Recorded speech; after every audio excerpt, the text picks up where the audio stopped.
యాదాద్రి భువనగిరి జిల్లా ఆలేరు పట్టణ కేంద్రంలోని స్థానిక బస్టాండ్ సమీపంలో బీఆర్ఎస్ పార్టీ పట్టణ అధ్యక్షుడు పుట్ట మల్లేష్,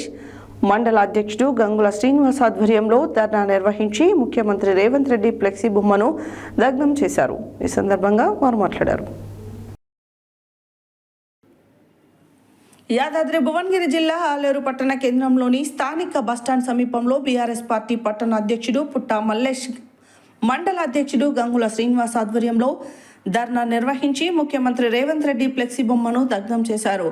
ఈ సందర్భంగా వారు మాట్లాడుతూ శాసనసభ సమావేశాల నుంచి మాజీ మంత్రి జగదీష్ రెడ్డిని సస్పెండ్ చేయడం హేయమైన చర్య అని అన్నారు. కాంగ్రెస్ పార్టీ ఎన్నికల సమయంలో ఇచ్చిన హామీలను ఎందుకు అమలు చేయడం లేదని ప్రశ్నించారు. రైతుల కష్టాలు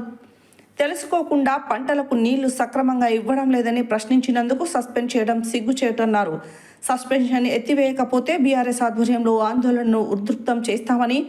హెచ్చరించారు. ఈ కార్యక్రమంలో పార్టీ నాయకులు ఆరుట్ల లక్ష్మీప్రసాద్, ఏసీ రెడ్డి, మహేందర్ రెడ్డి, జూకంటి శ్రీకాంత్, పత్తి వెంకటేష్, పంతం కృష్ణ, కుండే సంపత్, పాషికంటి శ్రీనివాస్, చింతకింది మురళి, జూకంటి ఉప్పలయ్య, సారాబు సంతోష్,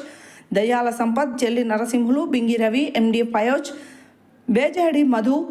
జూకంటి పెద్ద ఉపలయ్య, పూల శ్రవణ్, జింకల రామకృష్ణ తదితరులు పాల్గొన్నారు.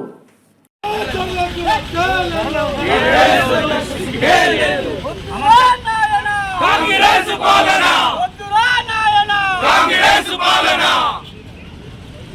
జై తెలంగాణ జై తెలంగాణ జై తెలంగాణ వందనాలు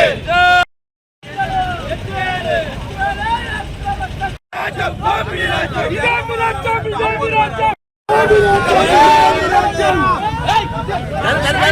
కాపీ రాజ్యం ఇదేమి రాజ్యం రాజ్యం కాపీ రాజ్యం ఇదేమి రాజ్యం ఇదేమి రాజ్యం రాజ్యం కాపీ రాజ్యం కాంగ్రెస్ పాలన కాంగ్రెస్ పాలన కాంగ్రెస్ పాలన డౌన్ డౌన్ కాంగ్రెస్ పాలన అసెంబ్లీ స్టార్ట్ కాగానే మరి మా మాజీ మంత్రివర్యులు జగదీశ్వర్ రెడ్డి గారు, ఈ జిల్లా మంత్రివర్యులు మాజీ మరి ఆయన లేచి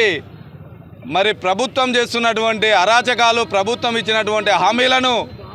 మరి గుర్తు చేస్తూ ఆయన కనీసం మాట్లాడుతూ మైక్ కట్ చేస్తే ఈ సభ అందరిది, మరి అందరం ఎన్నుకుంటేనే మీరు అక్కడ ఉన్నారు, మన అందరి సభ కాబట్టి అందరం మాట్లాడే అవకాశం ఇవ్వాలన్నంత మాత్రాన ఆయనను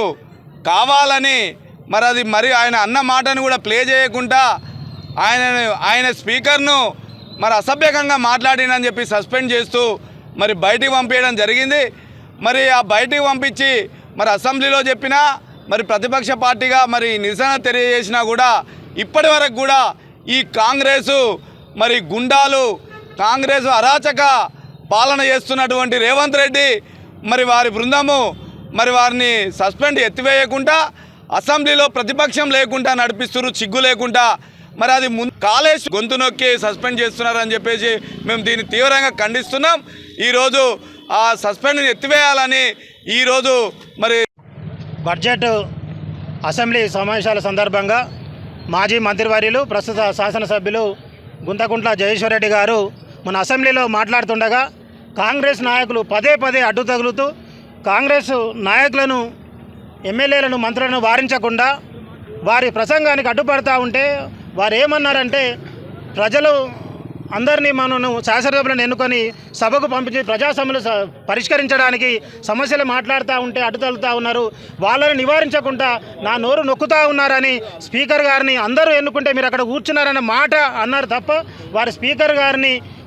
ఏరే ఉద్దేశంతో స్పీకర్ అనే వారికి కులాలు, మతాలు ఉండవు. శాసనసభ అధ్యక్షుడు అంటే అందరికీ సమానంగా, న్యాయంగా సభ్యులందరికీ అవకాశం ఇవ్వాలి, సభ్యులందరి హక్కులను నిర్వర్తించే విధంగా ప్రవర్తించాలని వారు సూచించారే తప్ప దాన్ని బీఆర్ఎస్ శాసనసభ పక్షం మొత్తం స్పీకర్ గారిని కలిసి సీసీ ఫుటేజ్ ఇవ్వండి, మా సభ్యుడు ఏమన్నా తప్పు మాట్లాడి ఉంటే క్షమాపణ కూడా చెప్తామని కూడా చెప్పినా కూడా వినకుండా సభను మొత్తం వాయిదా వేసి రేవంత్ రెడ్డి డైరెక్షన్లో ఢిల్లీ నుండి డైరెక్షన్ తీసుకొని వారిని సస్పెండ్ చేసిన పక్షాన ఈ బీఆర్ఎస్ పార్టీ పోరాటం చేస్తూ ఉన్నది. అదేవిధంగా అక్రమంగా సస్పెండ్ చేసినటువంటి జగదీశ్వర్ రెడ్డి గారిని వెంటనే సస్పెన్షన్ ఎత్తివేసి వారిని సభలోకి ఆహ్వానించి ప్రజా సమస్యలను పరిష్కరించాలి. అదేవిధంగా రైతులు